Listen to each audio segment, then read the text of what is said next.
Hi, my name's Pete. I'm in Barcelona at night, about to attend an amazing immunotherapy conference, the biggest in Europe. And I'm a cancer patient, and I'm hoping to present our recent experiments that have elucidated a lot of previously unknown behaviours and responses to immunotherapies. I'm going to go through this really quickly, and it's going to be very technical, and it's mainly for the scientists and doctors at the conference. So, approximately 12 weeks ago, I was on an operating table having a 2-centimetre tumour removed from my liver. I handed to the surgeon 2 vials of GC-MAF, a macrophage activating factor, to be injected to the lymph nodes with the goal of creating an endogenous DC vaccine. Now, 12 days before surgery, we did some other experimental therapies involving photodynamic therapy and a photosensitizer called ICG. Now, ICG is a commonly used pharmaceutical. It's effectively highly derived of chlorella. Now, that solution was put into gold nanoparticles and was infused. 3 hours later, I was treated with far infrared light at 808 nanometers, extensively to the liver and then to the lungs and the peritoneal space. One of the issues that was observed by the surgeon was that my liver was very soft. We'll come back to that. The other point was that the photodynamic therapy initially was viewed to be very effective because the sole remaining tumour was necrotic and its character had changed completely over a 1-week period where it no longer absorbed any, it had no blood flow. And this was confirmed by numerous contrast-enhanced ultrasounds. So the tumour was removed and the operation went well and I recovered well. I returned to Sydney, and 2 weeks post-surgery, my tumour marker, CEA, had jumped from 17 the day before surgery, which was the lowest level in a long time, up to 70. I couldn't explain what was happening. I was in Sydney, I'm relaxing, I'm recovering from the surgery, but I was very worried. Then, about 3 or 4 weeks later, the next tumour marker was 70, and that then generated some intense imaging in Sydney, which involved a PET CT, an MRI with contrast, and an ultrasound. Now, the results were shocking. I've got 20 active lesions in the liver. Now, this is where I want to try and involve the scientists' imaginations, and I'll play a bit of a mystery. What do you think could have caused such a tumour explosion? There's a few possible candidates. One is seeding from the surgery. One is the post-surgical spike in VEGF and other pro-inflammatory factors.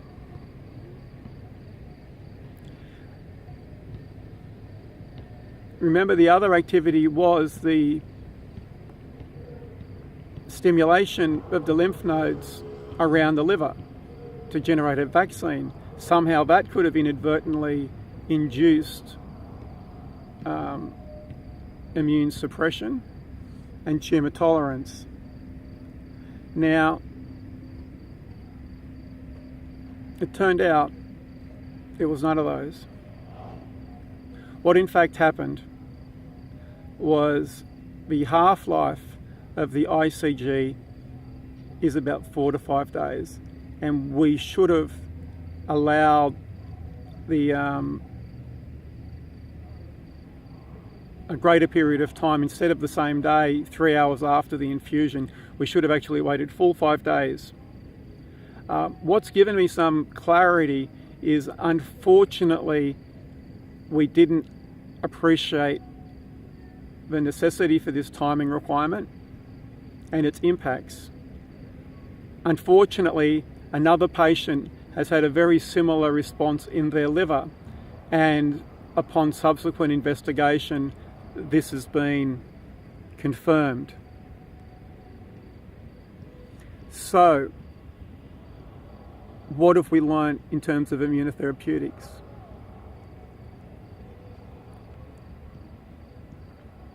I suspect my response to be remarkable in all the worst senses.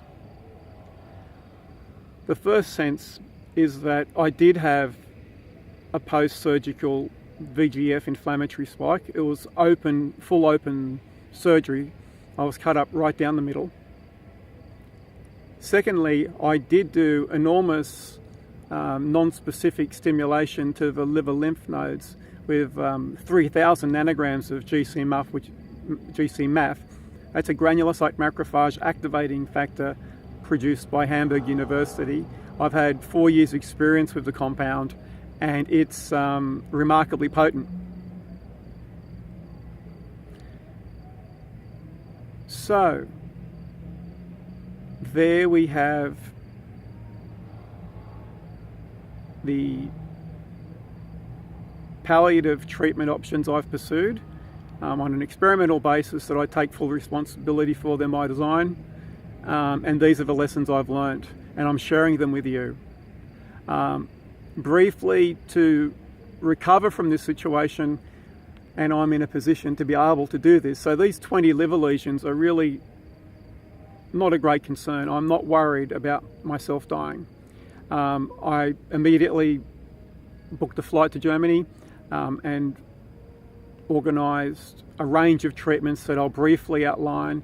This is basically what we call the Traherne metabolic interventional immunotherapy model, and that involves interventional radiology with the injection into the tumour of chemo agents, immune stimulators, checkpoint antibodies, viral agents.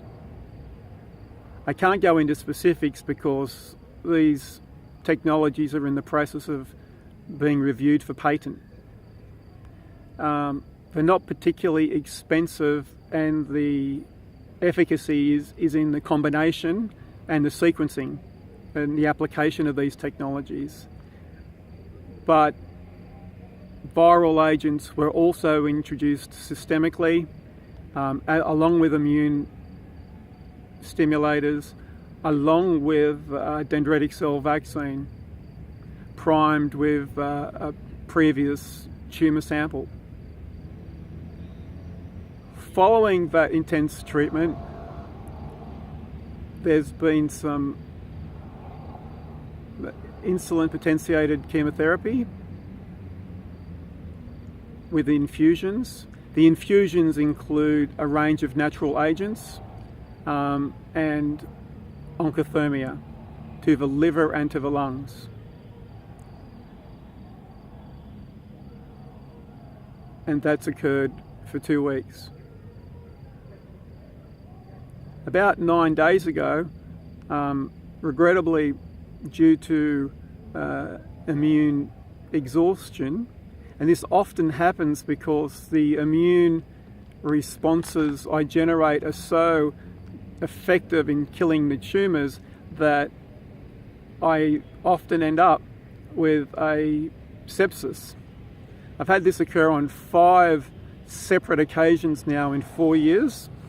So it's something that we're investigating, but it's better than clearly dying from an untreatable metastatic microsatellite stable tumour, which is currently untreatable. We're not using the MEK inhibitor PD-1 compound because their results are still impressive at 8%. But I suspect I'll be able to deliver much better results across the board because we're trying this in other colorectal patients and we're getting brilliant responses. So I'm optimistic I can control the outbreak to the extent the cancer marker topped at 790 and now it's down at 427. So we're seeing a good response to the current round of therapies to recover from the incorrectly applied photodynamic therapy. I'm not mincing any words, I'm just being straight down the line. Now this is what we call a class of therapies that are highly experimental and I can engage in them because I'm an immunotherapist. I focus on one patient myself and let's leave that where it is. It has got some implications for the rest of the patient communities, and they are as follows.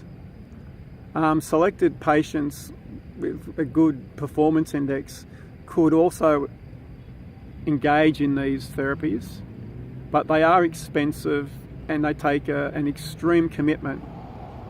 So until we get more effective drug-based solutions and antibody solutions and cellular solutions, I'm putting on the table a relatively intense lifestyle and drug-based and cellular-based and antibody-based and viral-based, basically the kitchen sink approach, as a few of my immunotherapy colleagues have joked. There's nothing wrong with the kitchen sink approach if you can afford it and it's your informed choice. I hope these results continue for me. The big lesson for patient communities and for us immunotherapists is that the 20 new tumours were always there in the liver. They were waiting to explode. I had to let them explode.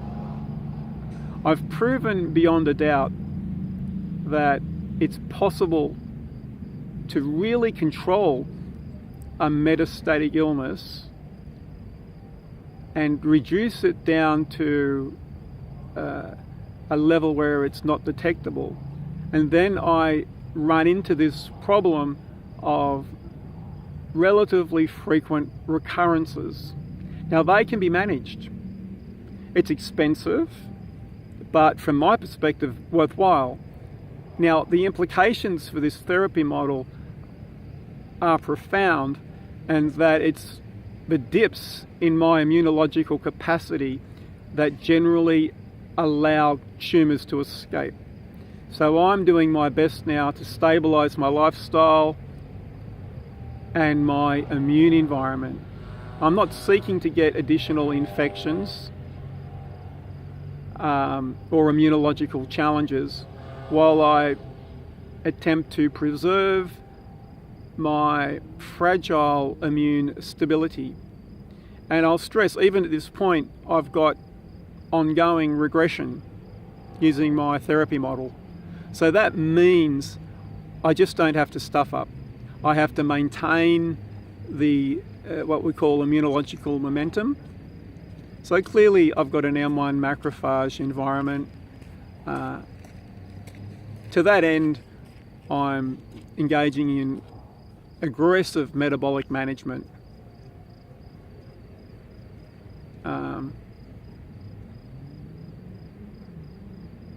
I think we're on the edge of having many solutions for many patients. It's incredibly complex, and we all know that.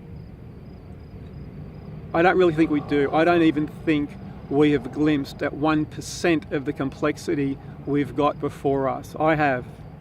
And I can tell you it is wonderfully challenging, because there's a lot of potential for enormous improvements very quickly as soon as we grasp these insights. So that's why I'm confident I'm not going to die from these 20 new tumours that I grew in 7 weeks. So please consider contacting me and following my blog and supporting me. I've established the Traherne Immunotherapy Foundation. I'm seeking sponsorship and I'm fundraising at the moment. And my goal is to further document and elucidate the discoveries I've made in conjunction with my medical team. Thanks for listening and have a great conference.